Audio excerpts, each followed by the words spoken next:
to gather this will and turn it into action. Sometimes this great city can appear indifferent or even cruel. And sometimes you might feel being left behind or occasionally even feel hopeless. Now in such moments, when you feel like giving up, I hope you might remember this story about a man who had never given up. An immigrant, a non-Chinese, totally alien to this city when he first came 20 years ago. And his name, you may know, and some of you may know, is Ismail Samuel. I met him a few months back. I spoke to him, and we are now acting together.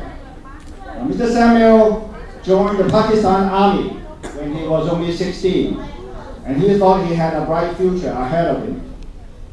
But when he was 21, during a training, he was already lieutenant. He had an accident that left him paralyzed from the waist down. He was, of course, devastated, believing that life he had envisioned had come to an end. But during his rehabilitation, he met his doctor, one of the top specialists in Europe in spinal cord injuries, and his doctor was also a wheelchair user, having been paralyzed as a medical student from a fall. His doctor's refusal to be restricted to his disability inspired Mr. Samuel to vow to live his life to the full. Now let me stop here for a while about Mr. Samuel's story to bring up my first point, that is, define your own future. Now seeing his doctor, Mr. Samuel realized that he had the power to realize his life's full potential. So he did not let his disability define his own future.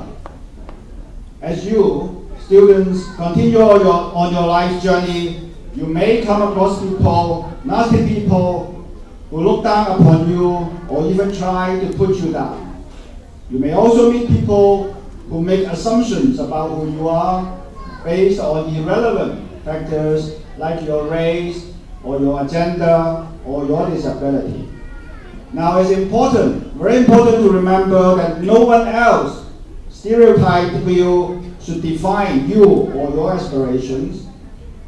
Surely there would be challenges outside of your control, but only you yourself can decide how you should and would face these challenges. So in short, you should be in command of your own future. Now let us carry on with Mr. Samuel's story. In search of opportunities, Mr. Samuel came to Hong Kong.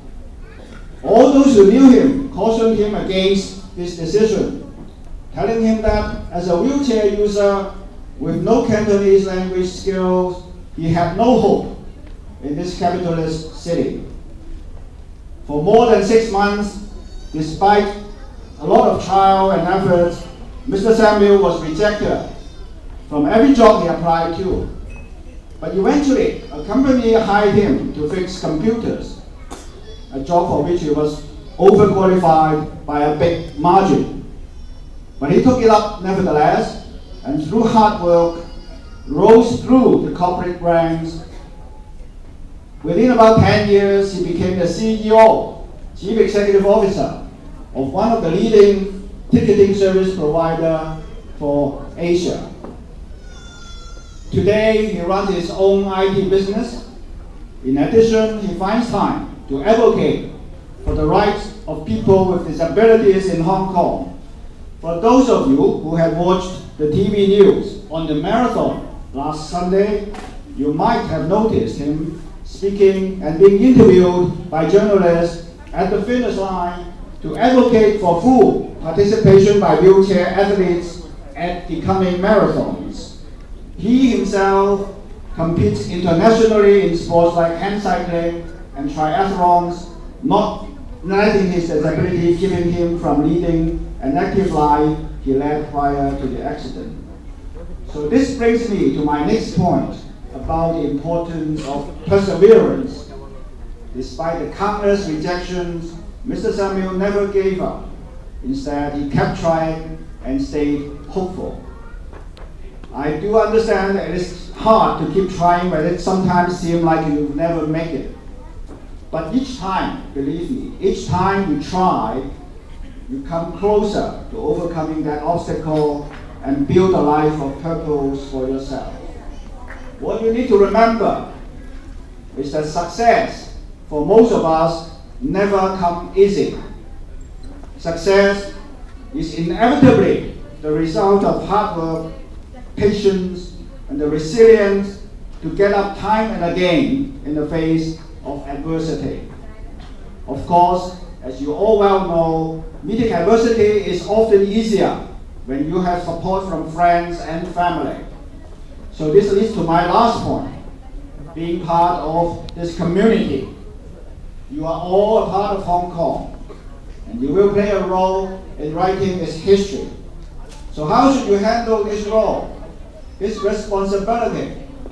How will you make the future of Hong Kong brighter, not just for yourself, but also for all the others who come after you? One way I suggest is to stand up for your own rights and the rights of those less fortunate than you.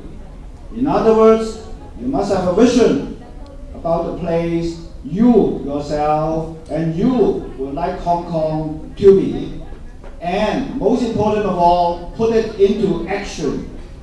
And to do this effectively, you must arm yourself with knowledge and a clear goal. What I do know is that Hong Kong is made stronger by the sum of its diverse parts. Although we may all have come from different cultures and traditions, we are connected through our city and the hope we have in our collective future. The achievement you have already made tonight in your academic pursuit so far and in your career build-up in the years to come will form part of the foundation for building a better Hong Kong, a better prospect for yourself and for other fellow citizens. So one day, another day, someone else will be up here to speak about how one of you here had inspired him, her, had inspired others.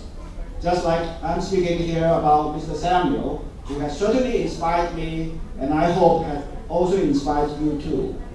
Remember this, never let stereotypes limit your dreams.